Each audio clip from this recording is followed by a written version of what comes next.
If you always know what you're doing, you're cheating yourself.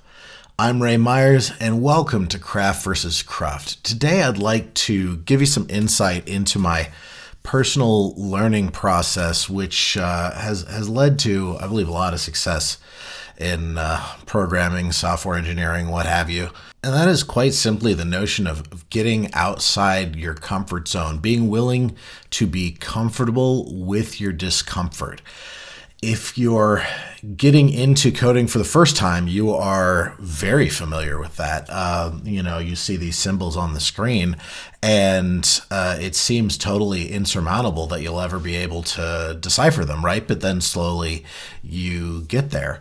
And if it's been a long time since you've learned something that challenged your cognition to that degree, your ability to just get your mind around the fundamentals, you may see something new and have that same reaction that like, oh, this is just incomprehensible. I'll never be able to understand that, because you've forgotten that you've looked at things that seemed equally, impenetrable and nonetheless penetrated them, right? Like I, at one point knew three-dimensional calculus. It would be hard pressed to compute a volume of an arbitrary shape for you now, but at one point I could do this, and it's not because I was born knowing it. So I felt like I needed to do at least one video that celebrated learning and getting outside of your comfort zone, especially because recently some of my more down-to-earth videos, I want to be bored, and Java is pretty good actually,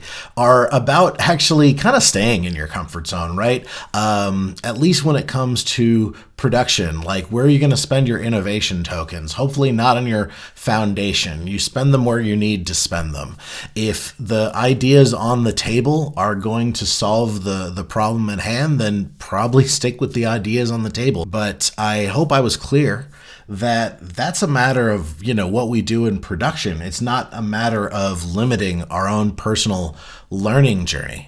Some of the most fruitful languages I've learned, that I feel like that time was not wasted at all, are Lisp and Haskell, for instance. And I've never shipped any of that to production, but nonetheless, they have influenced what I did ship. Learning Haskell has influenced even the way that I approach writing Java code in some weird ways at first, as I was just getting a feel for it. But then I think ultimately in very good ways. And I think languages like that have influenced even how Java has evolved. If you look at the last 10 years of new versions and the things that they've chosen to add, the directions that they've gone. So, you don't play around in production, but when it comes to your personal learning path, you absolutely do play around. You should play around. And some of that playing is a little painful because you get outside of your comfort zone. But what does that allow you to do, right? There's this idea of a local maximum, right?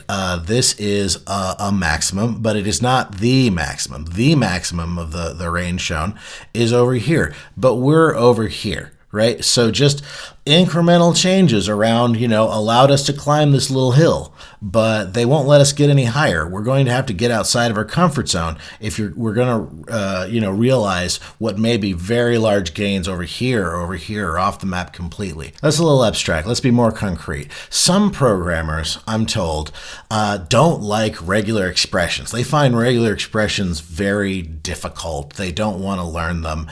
And this is befuddling to me because regular expressions are very simple. Now, you get a long RegExr and maybe you've got something that should have been implemented in some other way, but relatively straightforward regular expressions are a very good, concise capturing of the conceptual space that they're trying to, express, no pun intended. So for instance, right, where I'm not going to teach you all of RegExr right now. I'm going to show you something much more interesting in a minute. But, there's all sorts of little tasks that I might want to do that I can very concisely express, right? Like, let's say I want all of the words in this document. Okay, so I've got all the things that look like words, word char, and then one or more, right? So what if I want just the ones that are at the end of a sentence? Now, what actually is a sentence is a complex natural language processing problem, but a naive approach, let's just say it's a word that ends in a character, a period. So I have to escape that because of special character in RegExr, but nonetheless, here we are. I've written 4 characters, and I have matched on all things that are a series of one or more word characters followed by a period. And then if I want to capture out of that just the word part, I just put a little capture group around it, and boom. We've got a couple of places in this particular piece of text where we have a word, then an ampersand, and then another word. Okay, well, we can do that. We can match on that real easy. Ampersand, and then another series of one or more word chars. And, this would fail to match, for instance, something where there was more than one space or where there was tabs instead of spaces. But just as easily, I can say, one or more spaces is in there. And now I've got all of these. And again, word captured in group 1 and group 2. So, this is a really handy tool, and you don't need very many concepts, to do the more common parts of regular expressions. You need 6 different, special characters. You memorize them once and you're good. But what is the problem is that it's unfamiliar, right? I think this is why people have trouble with it, because it just doesn't look like other stuff. So you have to get around an initial steep hill of unfamiliarity and just relax, breathe deep while you go through these individual concepts of how this language works. But it is a very small, very simple language, and it works differently because it fits well around this specific problem class. And that's beautiful. That's a pattern you see repeat. Something arguably even simpler than RegExr, but infinitely subtle, right, is the Lisp language. Why are people so excited about that? Well, I almost made this video just about how you should learn Lisp, but that's for another day. This is from Structure and Interpretation of Computer Programs, SICP, which is an old textbook by Abelson and Sussman. Very good. And this is an evaluator for a simple version of Lisp, right? And it's just really deep how much power is being expressed in a very small amount of space here. Writing Lisp in Lisp is something people do to teach people how programming languages really work, what the nature of them is. And this is a significant part of an introductory implementation of a Lisp interpreter. But it's hard even to appreciate how simple and wonderful and awesome Lisp is because it just looks very unfamiliar at a surface level. The parentheses are in the wrong place. Why are they all parentheses? Some of them surely should be brackets or braces. No, they're all parens here, and they're, if you're calling a function, they are on this side of it and not that side of it. And at first, for a lot of people, that's just maddening because we've trained part of our brain to expect the parens to be over here. And it's just like a travesty to put them anywhere else, right? But you relax, you become comfortable with your discomfort, and you understand how this had its own internal logic, and it makes new things possible. I do a lot of things on this channel where I'm very comfortable. Obviously, if I'm going to film myself doing something, it's something I'm pretty comfortable doing. But what I want to show you in a minute is that I do things also that I'm not comfortable with yet. That I'm trying to show myself new paradigms. The first time I tore apart some code on this channel that looked something like this, I kind of knew what I was doing. I wasn't that good at C, but I knew refactoring very well. Although it seems kind of impenetrable to be able to make sense of stuff like this, it's something you can learn how to do too. That's why I wanted to show it to you in as excruciating detail as you care to experience. But let me never get on my high horse and think that because I can do that, I can do anything worth doing, right? Let me never look at something else, look at some like OCaml programming language, for instance, and say like, oh, well, that just looks wrong. Again, they've put the parentheses in the wrong place or whatever they've done today, and maybe I'll just dismiss it and think, those ideas, I don't need to learn them because it looks so unfamiliar, it can't be worthwhile. Like subconsciously, it's easy to do that. Like let's never do that. And I saw something that made me feel that way fairly recently. Let me show you. What we're about to see is a demonstration of a programming tool called Cursorless. Now, this is for people who usually they have maybe repetitive stress injury. They've got some kind of joint pain and they can no longer type, but their job requires them to type. And so based on a system called Talon, this fellow has written something called Cursorless to make coding easier using your voice. So let's watch him do some of this. But without further ado, let's write some code.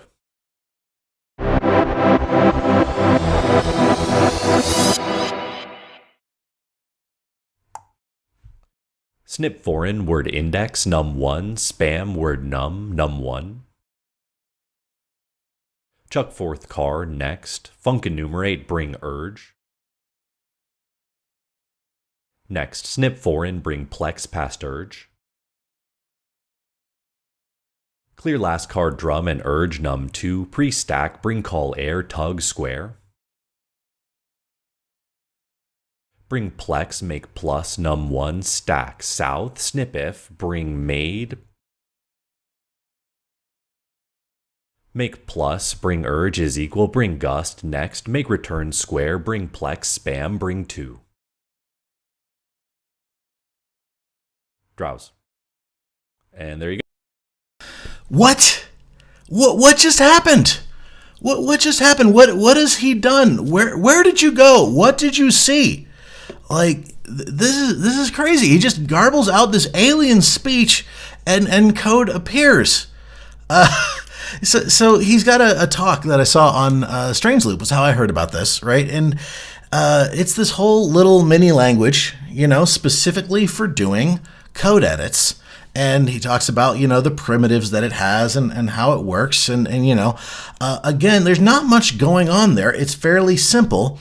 But the primitives themselves, you have to learn a new vocabulary. You have to get way outside of your comfort zone just to access that. But there's a reason that it's way over there, which is to allow him to edit with very few syllables and, attain close to the speed he would have with a keyboard.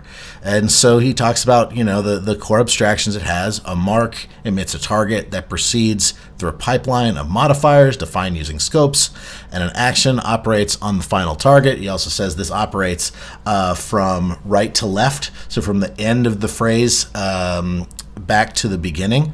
And that all kind of makes sense to me now. It didn't the first time I saw it, but let me show you a little bit of using this thing, and not nearly with the proficiency that he has, but I've even though I don't have repetitive stress injury, I was so curious about what he has learned about the act of editing that I went and tried to learn some of this.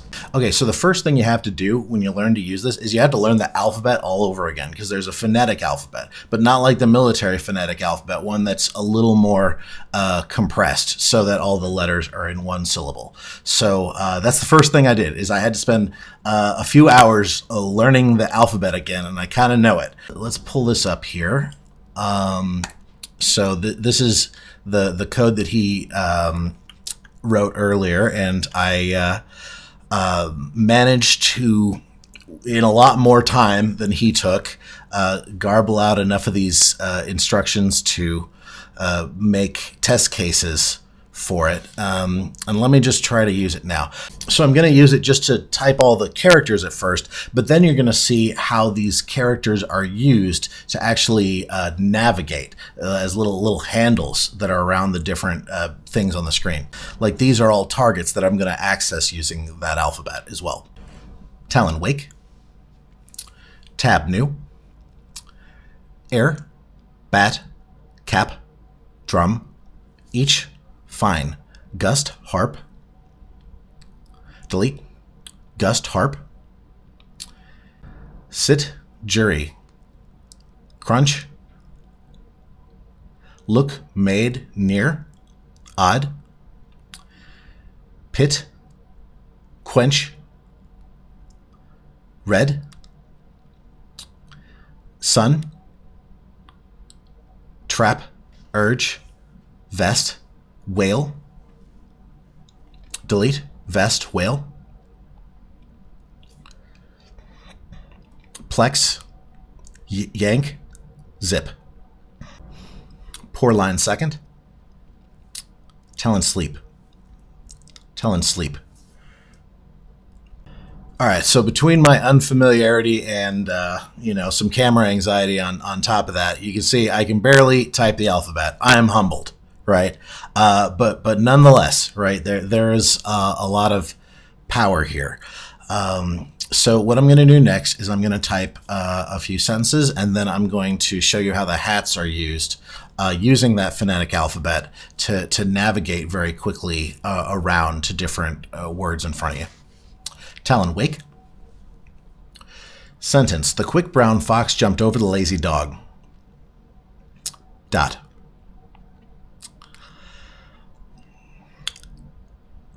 Clone line fourth.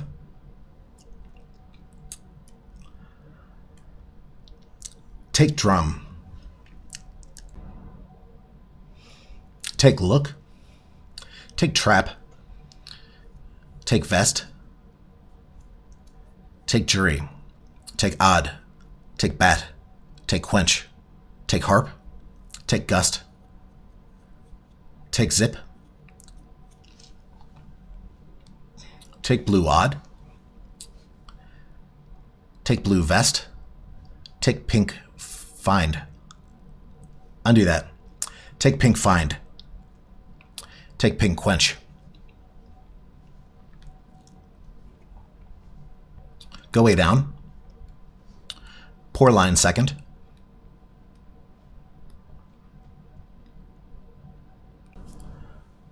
Sentence. The Tao that can be told is not the eternal Tao. Dot. Take pink drum.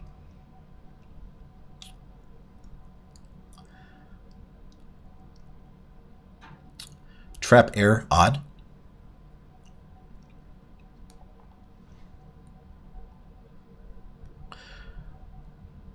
Bring yellow odd to blue drum.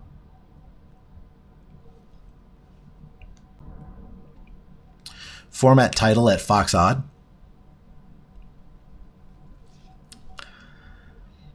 Pour line second.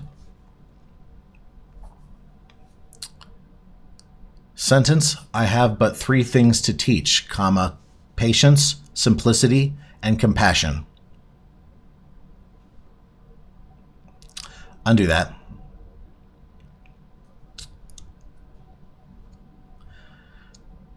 Delete char left fourth.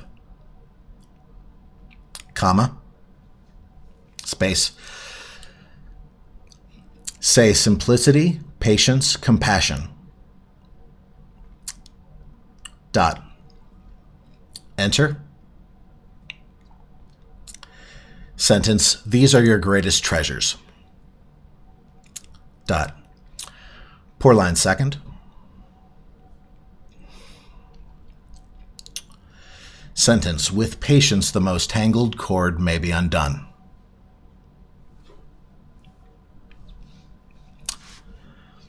Chuck line. Pour line. Sentence. With patience, the most tangled cord may be undone. Dot. Talon sleep. Thank you.